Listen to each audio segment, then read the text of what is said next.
पहलगाम में हुए आतंकी हमले के पीछे पाकिस्तान का नाम सामने आने के बाद भारत ने करारा जवाब दिया।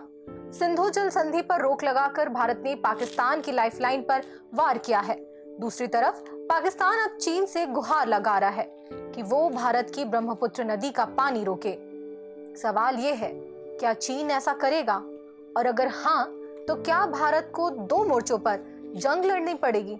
आइए इस जल युद्ध की पूरी कहानी जानते हैं भारत के नजरिए से। पहलगाम आतंकी हमले के बाद भारत ने अगले ही दिन 1960 की सिंधु जल संधि पर तत्काल प्रभाव से रोक लगा दिया, जिसके तहत पहले ये कहा गया था कि भारत 80% पानी पाकिस्तान को देगा, जबकि भारत अपने पास 20% पानी रखेगा।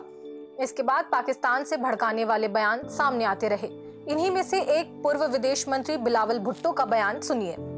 सिंधु दरिया में या तो अब पानी बहेगा या उनका खून बहेगा।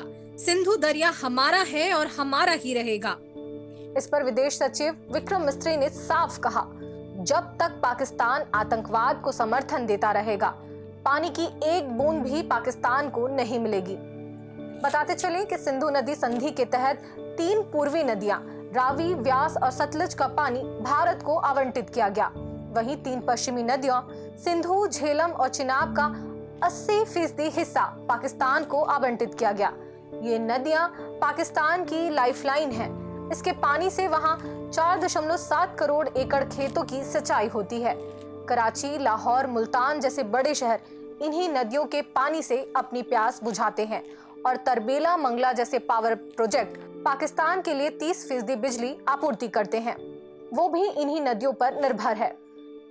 अगर पानी रुका तो पाकिस्तान में खेती चौपट, बिजली गुल और पीने का पानी भी मुश्किल। एक आंकड़ा सुनिए, पाकिस्तान की 80% खेती और 21 करोड़ लोग इस पानी पर निर्भर है। 1960 में विश्व बैंक की मध्यस्थता में इस संधि के तहत भारत ने रावी, व्यास और सतलज का 100% पानी लिया, लेकिन सिंधु, झेलम, चिनाब का 80% पानी पाकिस्तान को दे दिया। तब से 65 साल तक 3 युद्ध हुए, 1965, 1971 और 1999 का कारगिल युद्ध और कई आतंकी हमलों जैसे 26/11 और उरी के बावजूद भारत ने ये संधि निभाई। लेकिन अब बस पहलगाम के निर्दोषों के चीखों ने भारत को जगा दिया। भारत ने कहा, अब न पानी न माफी, सिर्फ हिसाब। इसके बाद पाकिस्तान के प्रधानमंत्री शहबाज शरीफ ने चीन की शरण ली। पाकिस्तान अब चाहता है कि चीन ब्रह्मपुत्र नदी का पानी रोके, जो भारत के नॉर्थ ईस्ट स्टेट्स की लाइफलाइन है। असम, अरुणाचल प्रदेश और अन्य पूर्वोत्तर राज्यों के लिए ब्रह्मपुत्र नदी खेती, मछली पालन और हाइड्रो पावर प्रोजेक्ट्स का आधार है। अकेले असम में 26 लाख हेक्टेयर खेती और 2.5 करोड़ लोग इस नदी पर निर्भर हैं। लेकिन चीन तिब्बत के मेडोंग काउंटी में ब्रह्मपुत्र नदी पर दुनिया का सबसे बड़ा डैम बना रहा है, जिसकी लागत लगभग 12 लाख करोड़ रुपए है। 2021 से बन रहा डैम 3 गॉर्जेस डैम से 3 गुना ज्यादा क्षमता वाला है। 2035 तक इस डैम के बनने की उम्मीद है। इसकी एक रुकावट ये है कि हिमालय में ग्रेट बैंड है, जहां नदी 2000 मीटर की गिरावट के साथ यू टर्न लेती है। एक बात और है, ये इलाका भूकंप वाला है क्योंकि ये टेक्टोनिक प्लेट्स की सीमा पर है। डैम से पारिस्थितिकी तंत्र और जैव विविधता को खतरा है। चीन का दावा है कि ये run of the river dam है जो पानी रोकता नहीं है, लेकिन अगर चीन पानी रोकता है तो असम और अरुणाचल में सूखा पड़ सकता है और अगर मानसून में अचानक पानी छोड़ा तो भयंकर बाढ़ आ सकती है। भारत के हाइड्रो पावर प्रोजेक्ट्स भी प्रभावित हो सकते हैं।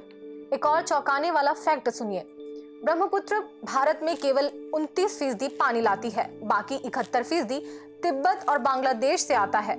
अगर चीन ने पानी रोका तो असम में 40% खेती प्रभावित हो सकती है और 10 लाख मछुआरों की आजीविका खतरे में पड़ सकती है। साल 2020 में असम की बाढ़ में 56 लाख लोगों को प्रभावित किया था। अगर चीन पानी छोड़ता है तो ऐसा मंजर फिर से आ सकता है। अगर चीन ने पानी रोकने की हिमाकत की तो भारत भी तैयार है। सुनिए भारत क्या क्या कर रहा है।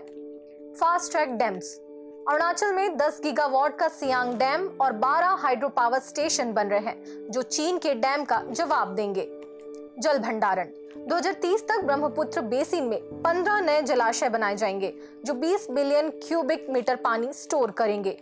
डेटा शेयरिंग 2006 के एक्सपर्ट लेवल मैकेनिज्म के तहत भारत चीन से बाढ़ के मौसम में पानी का डेटा ले रहा है।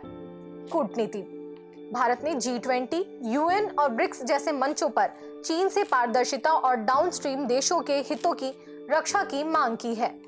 सैन्य ताकत भारत ने अरुणाचल में 50,000 अतिरिक्त सैनिक तैनात किए हैं और LAC पर ड्रोन और मिसाइल सिस्टम को मजबूत किया है।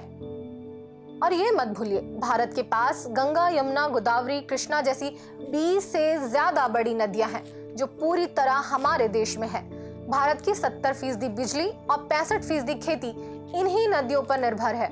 ब्रह्मपुत्र रुका तो असम को दिक्कत होगी, लेकिन पूरे भारत को झुकाना नामुमकिन है। फिलहाल भारत ने इसरो के सैटेलाइट्स के जरिए तिब्बत में डैम की गतिविधियों पर नजर रखना शुरू कर दिया है। पाकिस्तान का सपना है कि चीन भारत को पानी रोककर घुटनों पर लाएगा, क्योंकि भारत और चीन के बीच सीमा विवाद है।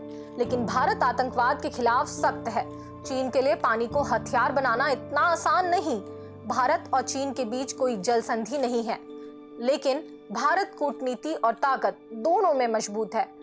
पाकिस्तान को यह लगता है कि वो विश्व बैंक या UN में जाकर भारत को रोकेगा, लेकिन विश्व बैंक की भूमिका सिर्फ मध्यस्थ की है। भारत ने न सिर्फ पानी रोका बल्कि अटारी बॉर्डर बंद कर दिया, पाकिस्तानी वीजा रद्द किए और 16 पाकिस्तानी YouTube चैनल्स जैसे डॉन न्यूज, समा टीवी बैन किए, जिनके 6.3 करोड़ सब्सक्राइबर्स थे। गृह मंत्रालय की सिफारिश पर यह कार्रवाई हुई। तो ये है भारत का जल युद्ध। पहलगाम के गुनाहगारों को सबक सिखाने के लिए भारत ने सिंधु का पानी रोका और अब चीन को हर चाल का जवाब देने के लिए भारत तैयार है। एक सवाल आपके लिए, क्या आपको लगता है कि भारत इस जल युद्ध में पाकिस्तान और चीन को मात देगा? अपनी राय कमेंट में बताइए और हाँ, इस वीडियो को लाइक, शेयर और सब्सक्राइब करना ना भूलें।